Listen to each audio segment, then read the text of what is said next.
It was quite an eventful weekend for the Louisville football program, from receiving two commitments out of the transfer portal and defeating the Cincinnati Bearcats in the Fenway Bowl.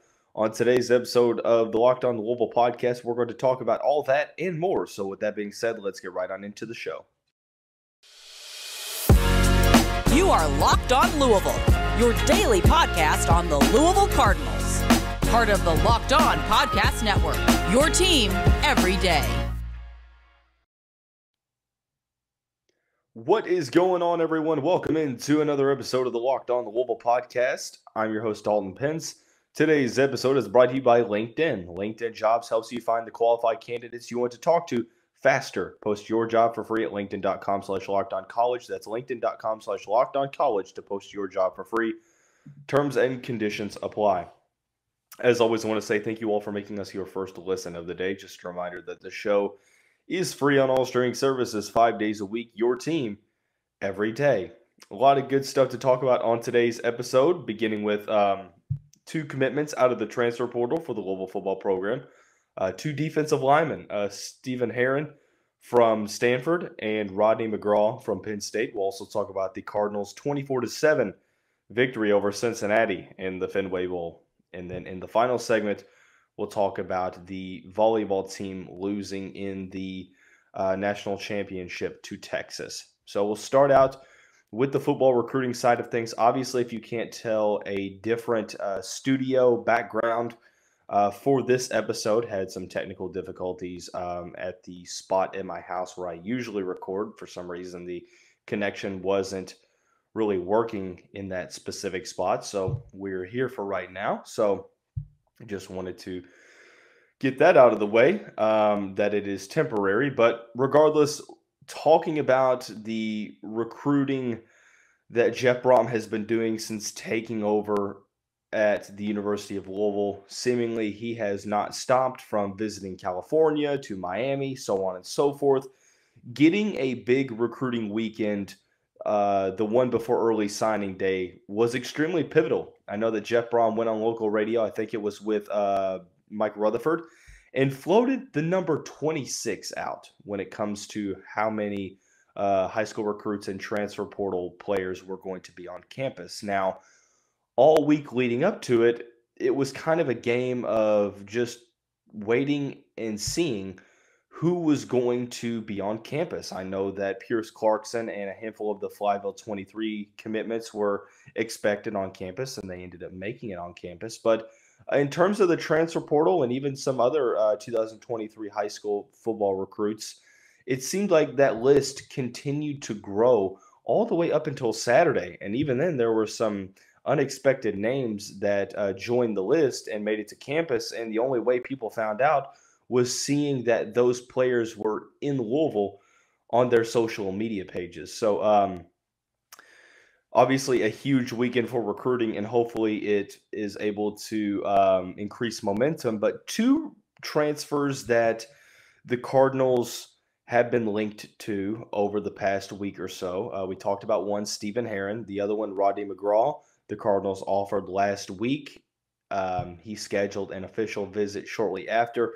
On Sunday, both of them committed to the Louisville football program, which is very, very solid news. I think that the main thing you're seeing is that Jeff Brohm is completely, vamping up revamping the depth. It is yet to be seen what the defensive scheme is going to be. Is it going to be a 4-3, a 4-2-5, a 3-4? I think that we're still trying to figure that out, and obviously that's probably not going to be set in stone until the Cardinals hire a defensive coordinator officially. But they got two defensive line recruits committed last weekend, Micah Carter and Sadiq Clements. This weekend, they added two more defensive linemen. Both have experience playing on the edge. Stephen Herron from Stanford, the local star out of Trinity High School, multiple-time state champion. This past season had a career-high 37 tackles, 2 forced fumbles, 5.5 sacks for the Cardinal.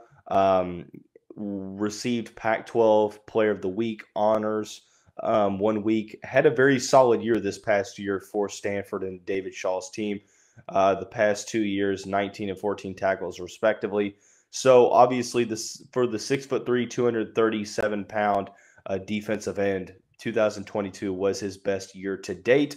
The Cardinals have an open spot on the defensive line, open for immediate production with Yaya Diaby going to the next level. And this makes a lot of sense for both parties. As I mentioned on an episode a couple episodes ago, that this was exactly what you want if you are a Louisville fan. Obviously, from a local perspective, you're getting guys back into this program that went elsewhere outside of the city for college, and being able to get a player from the city of Louisville back to the University of Louisville is big time. But not only that, but getting a player that has played a ton of snaps at the Power 5 level. Herron is in a spot to fill a position of need. Being 6'3", over 230 pounds, will be able to slide into the role that Yaya Diaby left. I don't necessarily think that they would use him more of an outside linebacker as they would probably a defensive end, which is very, very solid to have him being able to step into the absence of Diaby and being a possible starter right away in 2023. Obviously, I think that, like I said, this just makes a lot of sense. And for Herron, it makes sense as well. Obviously, David Shaw stepping down unexpectedly at Stanford. Seemingly, Stanford was going to go into a rebuild. Herron spent 4 years there, and now he has a chance to cement his legacy in his home area and be able to continue to push towards, getting to the NFL.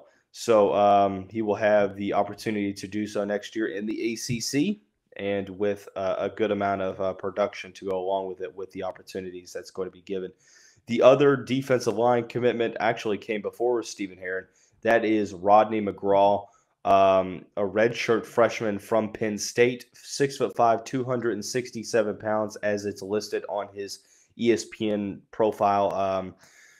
It's interesting because I'm not necessarily sure what position Brohm and company have projected for McGraw to play.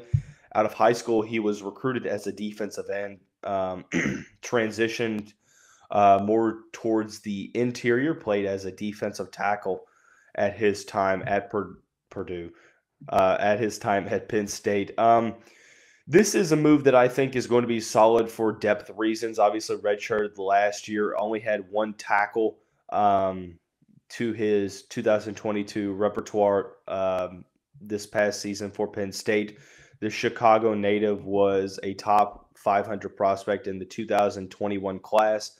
So regardless, I think that if these past couple weeks have shown us anything about what Brohm's thoughts are on the roster, it's that he looked at this defensive line committee and probably thought that it needed some increased depth. Now, granted, you did lose Caleb Banks, so being able to bring in a guy that has been a part of the Power 5 for the past couple seasons, which very well may help if you're switching schematically from a 3-4 to a 4-3 or 4-2-5.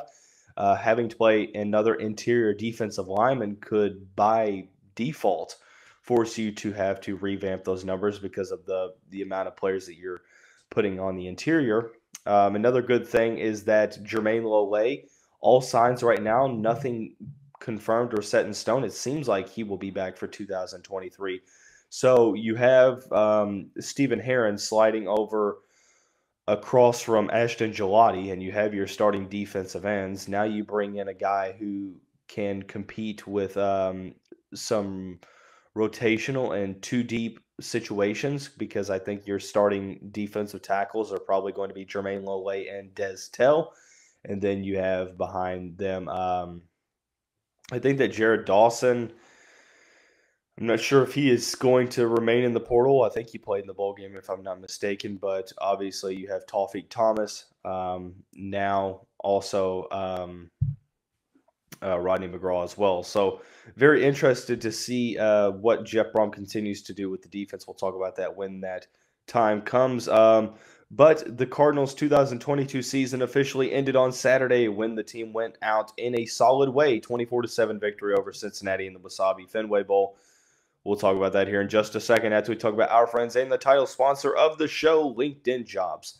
These days, every new potential hire can feel like a high-stakes wager for your small business. You want to be 100% certain that you have access to the best qualified candidates available. That's why you have to check out LinkedIn Jobs. LinkedIn Jobs helps you find the right people for your team faster and for free. You can post your job on your profile with the hashtag hiring frame to your LinkedIn Jobs profile. Simple tools like screening questions make it easy to focus on the candidates with just the right skills and experience so you can quickly prioritize who you'd like to interview. LinkedIn Jobs helps you find the qualified candidates you want to talk to faster. Post your job for free at linkedin.com/lockedoncollege. That's linkedin.com/lockedoncollege to post your job for free. Terms and conditions apply. Hey, Cardinal fans, thanks again for making Locked On Louisville your first listen. For your second listen, make sure you check out Locked On Sports Today. The biggest stories around the sports world in 20 minutes or less, plus instant reactions, game recaps, and Locked On's Take of the Day. Locked On Sports Today, available on YouTube and wherever you get your podcasts. So moving right on along into discussion about the Wasabi Fenway Bowl. On Saturday, the Cardinals squared off with the Cincinnati Bearcats. A lot of storylines on the table, obviously. Number one, the rivalry renewed for the Battle of the Keg of Nails. Number two, obviously, the main thing that has been dominating the news cycles, that is Scott Satterfield leaving Louisville to take the job at Cincinnati. Multiple players at Louisville that were going to opt out of the bowl stayed on the team and played in that game against Cincinnati. Now, granted, both of these teams faced a lot of moving parts with the coaching staff, the roster, so on and so forth. So I think my thing with Louisville in this game coming into it, and I mentioned it on the crossover podcast with Alex Frank of Locked On Bearcats, is with no offensive or defensive coordinator, I was interested to see how the Cardinals were going to do. Now, granted, they did better than I had expected.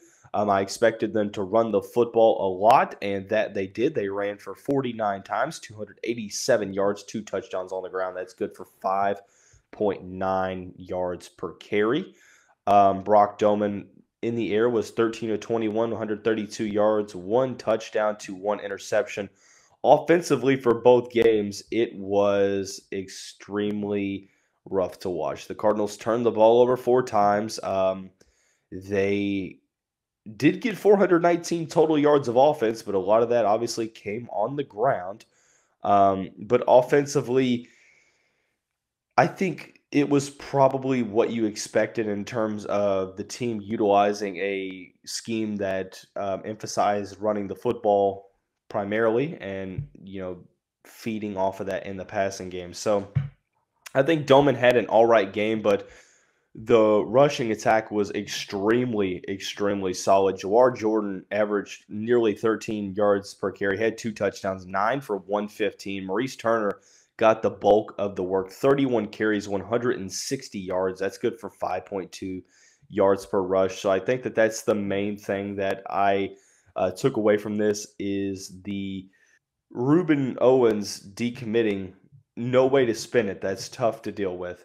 But the running back committee's okay. I think we're in a good spot because Jawar Jordan and Maurice Turner are both going to be back, and they have shown over the past couple games that the running back room is in good hands. Now, granted, I think that you need to add 2 to 3 more running backs because of the durability of the position is one of the kind of most questionable because of running backs having to take the majority of the hits. But ultimately, I think that the running back room is in a solid position. But in the Fenway Bowl, only gave up 7 points. The defense was phenomenal. The team looked probably as good as it ever has this season under Mark Ivey, who filled in a defensive coordinator, and the guys played fast. They played hard. They played sideline to sideline, and they forced Cincinnati into some very, very tough situations. They recorded 7 sacks, 10 tackles for loss, 4 pass deflections, and they forced 2 turnovers. So overall, the defense was absolutely fantastic. Obviously, some questions regarding quarterback. Cincinnati was missing their top receivers, so on and so forth. So the Bearcats offense was missing some key pieces. I will definitely admit to that. But Louisville did exactly what they needed to do. Evan Prater was 7 of 15, 83 yards for 1 touchdown. That's a quarterback rating of 12. And the rushing attack, which, if you remember what Alex Frank said on last week's show, is that Cincinnati needs to establish the run. I know that the negative 30 yards from Evan Prater in sack yardage skews the numbers, 38 carries for 44 yards, which is good for 1.2 yards per carry. But Ethan Wright, 8 for 43. Charles McClellan, 6 for 15. Corey Kiner, 5 for 11. Miles Montgomery, 4 for 8. Louisville really didn't give anything to Cincinnati, 18 yards. So I think that Louisville did what it needed to do defensively to win the game. I think 24 points, you look at this thinking 17 points, that's a solid win in it, and it definitely is. But I think that Louisville probably could have scored nearly 35 to 40 points in this game had they not, gotten so careless with the football and turned it over 4 times. But regardless, I think this performance was everything you were hoping to see as a Cardinals fan. You saw the passion. You saw the team play extremely hard. They rallied around the coaching staff that was there. Deion Branch got the victory. Mark Ivey, so on and so forth. All of the quality control graduate assistants that had to step up into on-the-field coaching roles. Offensively handle business. We saw the offensive line, open up holes. The rushing attack was extremely potent. And then mix in the defensive performance here for the Cardinals. I think that it was everything you're looking for. Monty Montgomery, 8 tackles to lead the Cardinals. He had a sack and 1.5 tackles for loss. Yasir Abdullah, 6 tackles, 1.5 sacks, 1.5 tackles for loss. Yaya Diaby had 4 tackles, 1.5 sacks, 2.5 tackles for loss, so on and so forth. So I think that it sparked a lot of talk on social media. A lot of people want to keep Mark Ivey. So I obviously think that we will have to kind of see what ends up happening. I'm not saying that he's going to stay or not stay. But, I think that we look at this from an effort standpoint. You look at this from a schematic standpoint. I think it's hard to really look at it from a schematic standpoint, truly, because of, the situation with Cincinnati also having no head coach yet, or their head coach not coaching them yet. A lot of missing pieces on that offense, so on and so forth. So happy for these guys. Happy for, the coaches that stuck around. Just a solid ending to, I would say, a decent season. I think that people had expectations that were a little higher, but the team did get to 7-5. They woke up at the end of the year. Obviously, that does not take away the appropriate criticisms, but it was nice to see Louisville get back into the win column in a bowl game for the first time since 2019. So that was exciting to see. Hopefully that is able to increase the momentum heading into the off season, heading into spring ball, fall camp, and then getting ready for 2023. And I'm so excited for the new era of Cardinal football, and we'll continue to talk about that as early signing day gets closer. But for the remainder of the show, we're going to talk about the Cardinals volleyball team. Louisville, unfortunately, fell to the Texas Longhorns in the national championship. We'll talk about that in the season as a whole here shortly, after we talk about our friends over at BetOnline. BetOnline.net is your number one source for sports betting info, stats, news, and analysis. Get the latest odds and trends for every professional and amateur league out there, from pro football to college bowl season to basketball and World Cup. We've got it all at BetOnline.net. If you love sports podcasts, you can even find those here as well. We're always the fastest and easiest way to get your betting info. Head to the website today or use your mobile device to learn more. BetOnline, where the game starts. Moving on into the final segment of this Monday edition of the show. On Saturday evening, the Louisville volleyball team lost to the Texas Longhorns in the national championship in Omaha, Nebraska, in 3 straight sets. A tough loss, but that doesn't take away the magnitude of this season.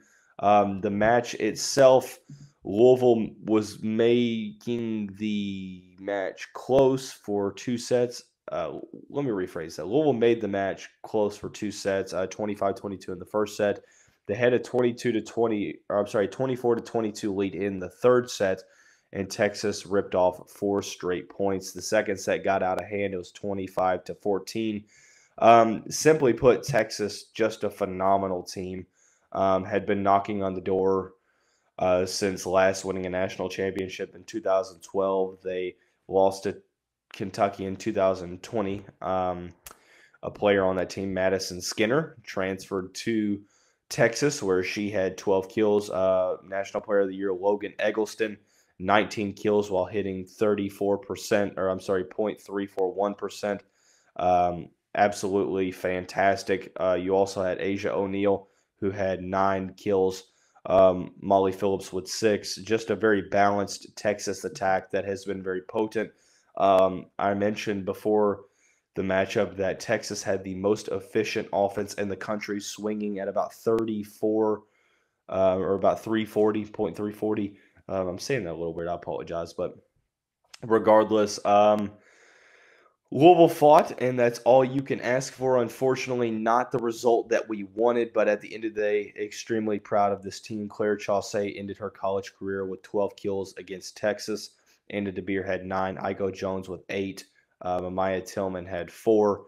Ultimately, was just a tough matchup. I think that every time that Louisville tried to either cut the lead or build the lead up, Texas went on a run, which they are so good at doing, the best team in college volleyball this year. So this is not a loss to be embarrassed about. Very proud of this team, the first team out of the ACC to ever make the national championship, which is extremely exciting. Another ACC title, nearly sweeping the all-conference awards, and many consistent sellout crowds at L&N Federal Credit Union Arena, and nearly 10,000 people in that Elite Eight matchup against Oregon. So, like I said, I think that this team is on an ultimate collision course with its first national championship. There is some work for next year's squad. Obviously, you're losing some solid production. Claire Chaussee moves on. Raquel Lothero is also moving on as a grad student, or she was a grad student coming into Louisville this year from USC. Amaya Tillman, Alexa Hendricks, Nina Mbonu, and possibly Iko Jones. I know that she has another year of eligibility. She wasn't recognized on senior day, so I'm not necessarily sure if she has made a decision. If she has, forgive me for my ignorance, but that could be something to focus on. Definitely getting Iko Jones back would be huge, but the transfer portal will definitely have some opportunities for Louisville to be right back into the mix next year. And there is some very, very exciting returning pieces as well. Obviously, Anna DeBeer will be back, hopefully fully healthy. You have Elena Scott, one of the best liberos in the country.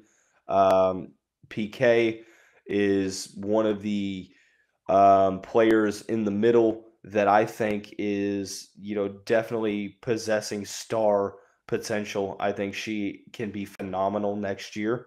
Definitely stepped up towards the end of the season. pretty much all season, especially with Anna hurt. But you have Aiden Bartlett as well, Kara Cressy, so on and so forth. There's solid pieces on this team. You have a solid recruiting class coming in as well. We'll see how Danny Busboom Kelly and company decide to fill out the roster, so on and so forth.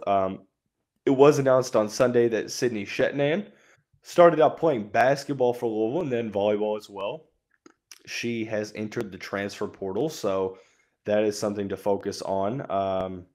With Louisville looking to potentially add another outside hitter or another middle or, obviously another setter, so on and so forth. We'll see if Louisville decides to go with El Glock for next year, also a USC transfer from this past offseason. But regardless, we'll see.